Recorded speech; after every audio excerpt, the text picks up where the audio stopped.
Doggy, have you got yourself a pest problem? Maybe you got a problem with foxes breeding and going infinite. Maybe there's a ghost cat, and every time you try and take its babies out, they just keep coming back. I'm Benny Richter, and I'm here to solve your problem. Come on down to BR Pest Control today. We are the top specialists in the area at taking out unwanted pests. What are my credentials, you may ask? I have never been fooled by a Chinese finger trap. I've seen Catch Me If You Can 2.5 times, the half time I fell asleep on a plane. And I can name all of the 151 original Pokemon in order. BR Pest Control. They're not your companions, they're pests, and they deserve to die.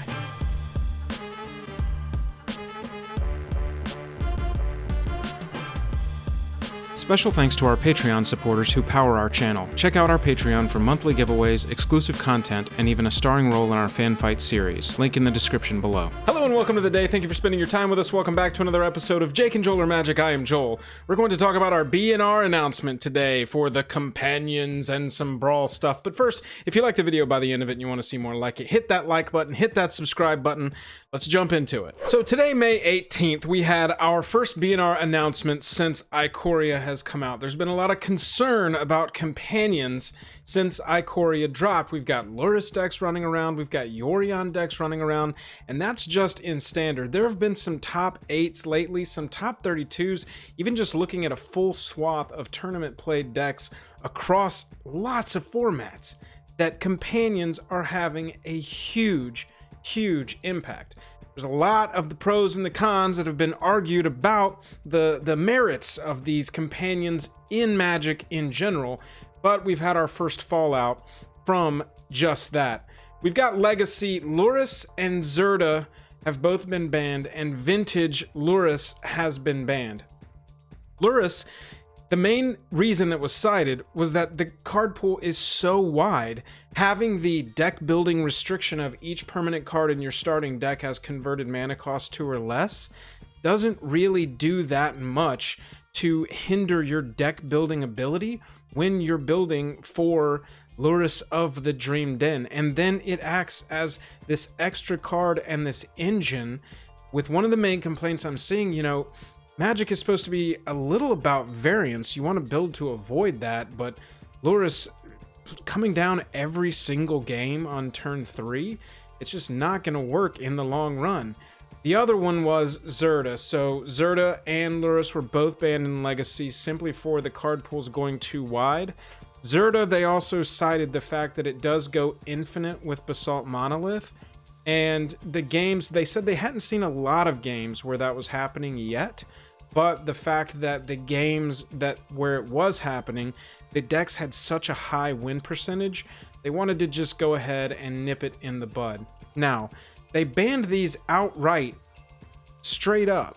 You can't play them in Legacy and Vintage. Well, you can't play Lurrus or Zirda in Legacy. You can't play Lurrus in Vintage. I think that maybe if they had just banned it as a companion, that would have been a better call. It's fine in the 60. I think it's a fine card. It's obviously not game breaking if it's not coming out of the commander zone. Sorry, I mean companion zone. However, if you start banning the mechanic, it gets a little weird. Maybe you're errating cards. You have to explain to players, which I don't know why, if there would be a lot of new players running around Legacy and Vintage, but fine. You have to explain to new players that even though it's not on the card, now you can't play it as a companion, but you can have it in your deck, and there's a difference because it's not coming out of the commander zone. Sorry, companion zone. I just think that as a card in the 60, it wouldn't have been a huge deal if these had been left behind and just banned as companions, but they've been banned outright.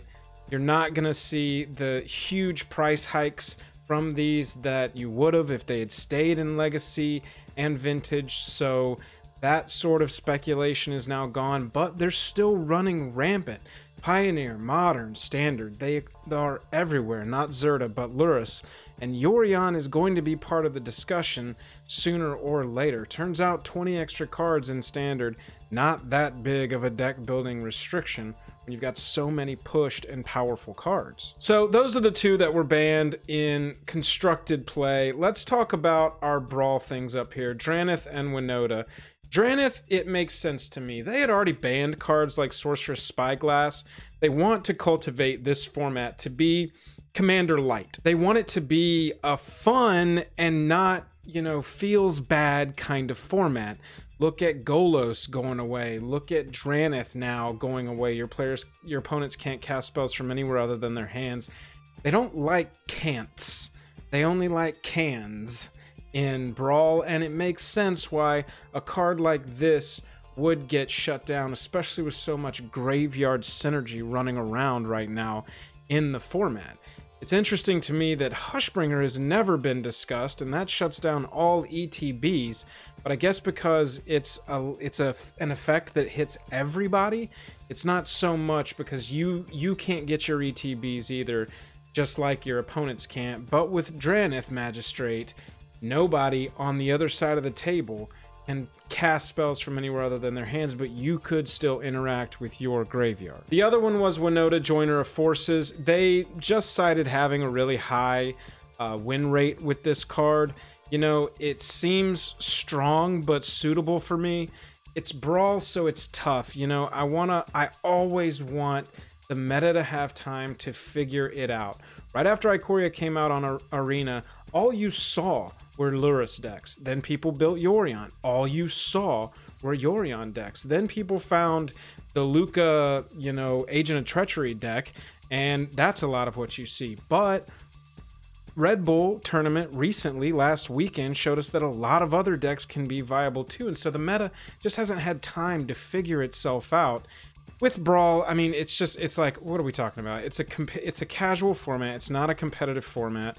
If they think that Winota will lead to, more hurt feelings or feels bad kind of games where it starts becoming the only commander to run, there aren't, a lot of choices because it's either play Winota, play what beats Winota, or don't play. Maybe, I'm sure that they see something that I don't because they have access to a lot of the data, whether or not they show us the data. And if they think that Winota should be out of the format, fine. It's not that big of a deal to me. It is a cool card, and I wish that cool cards could get played with.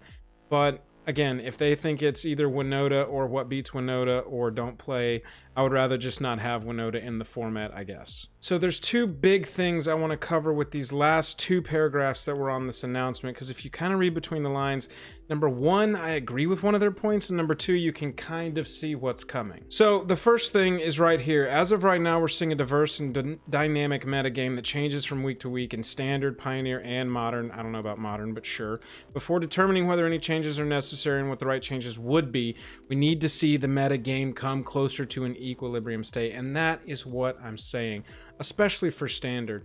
Give the cards time to breathe. Everybody's going to want to play with the new hotness. We haven't really had a ton of time to figure out the new hotness. I mean, the first 3 weeks of this new Standard, since it was online first, there was 0 aggro. And then all of a sudden, a new red deck popped up out of nowhere. And then a version of that red deck that wasn't the companion version, because the companion version went first, obviously, because it's the new hotness.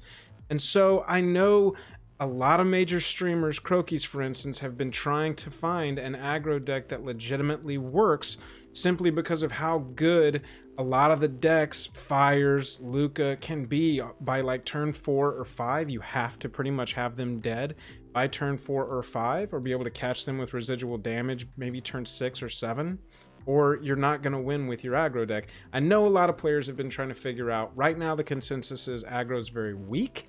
However, a lot of these decks are getting greedier and greedier and greedier, and the thing that beats greedy is aggro decks. That's what really keeps a meta in check, in my opinion. So I just think we need to let the meta game settle out, figure itself out before we start going ban this, ban that, ban companions.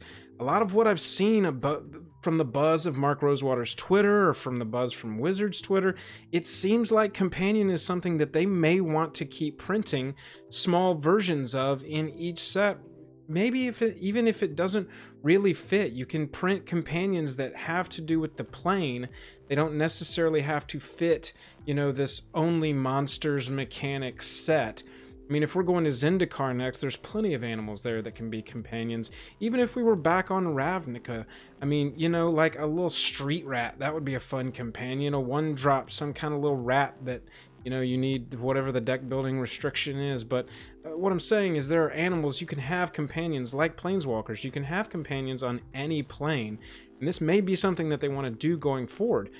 I'm kind of in favor of that. I've always been on the side of the train of like push design, get nuts. If it doesn't work, sure, ban it or scale it back, but try stuff. That's what has kept this game around for so long, has been the innovation and the pushed design work. And I mean getting crazier with the designs by pushed, not powerfully pushed cards, even though that's just going to be a thing continuing on forever. So the other part of this is they are understanding concerns about the frequency that companions are coming up, especially the ones that you can legitimately build into standard, Yorion, Lurrus, etc. But they're not seeing problematic win rates. However, they do not like repetitive gameplay. We are looking at overall metagame share and potential for repetitive gameplay. What that says to me is Lurrus, Yorion, y'all are on the chopping block, my dudes. Y'all are definitely being watched carefully. They'll only let the standard meta settle for so long before they axe it, because they don't want repetitive gameplay and they want to keep players happy. And as long as they can balance that with, we sold enough boxes of Ikoria, everybody good? Yeah, everybody good? All right, sorry, Mr. Rosewater, companions were fun, but sayonara. And they finish it with the sentence that I think everything needs to lean on. For now, metagames need more time to evolve before we can determine whether changes are necessary. They have stewarded this game for a while. Not trying to lick the boot here. I just think that metas need time to settle before we solve everything with bans. I know that's been a huge topic the last 2 years in particular, is ban, ban. However, let it settle. Maybe we do need to ban them. I'm not saying we don't. I'm just saying I don't think we've had enough time to figure out if we do. Anyway, those are my thoughts on today's BNR. Let me know what your thoughts are, and let me know if you think I am too far off in my analysis of how this BNR will go and what it will do to BNRs coming forward in the future. Appreciate you watching. Hit that like button, hit that subscribe button if you like this and want to see more like it. If you want to support us further, we've got a Patreon. We think it's cool and we think you will too. Go check it out if you wouldn't mind, because I would really appreciate it. And if you want to hang out with us, we stream on YouTube, we stream on Twitch. Find us over there. Find us here when we stream. Hit that bell so you get a notification when we go live. Other than that, I'm tapped out. I'll catch you later.